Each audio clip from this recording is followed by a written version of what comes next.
এবার আমরা জানবো গ্লাইকোলাইসিস। গ্লাইকোলাইসিস কি না, breakdown of the glucose into pyruvic acid. গ্লাইকোলাইসিসটা হয় হচ্ছে সাইটোপ্লাজমের মধ্যে এবং একে ইএমপি পাথও বলা হয় তিনজন বিজ্ঞানীর নাম অনুসারে।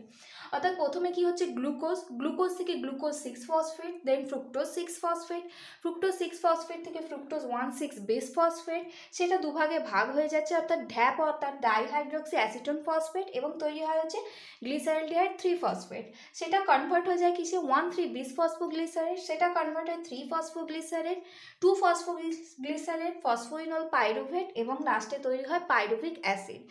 এই গ্লাইকোলাইসিস পদ্ধতিতে প্রথম কয়েকটা স্টেপের মধ্যে দেখো এটিপি ইউজ হচ্ছে এবং লাস্টের দিকে স্টেপে দেখো এটিপি তৈরি হচ্ছে, অর্থাৎ দুটো ইউজ হচ্ছে, তৈরি হয় হচ্ছে এই ঢ্যাপটা যখন গ্লিসারলডিহাইড 3-ফসফেটে কনভার্ট হয়ে যায় ফলে 2+2 এটিপি অর্থাৎ 4 এটিপি আমরা পাই, এবং যেহেতু দুটো মাইনাস হয়ে যায় অর্থাৎ নেট গেইন হচ্ছে 2 এটিপি এবং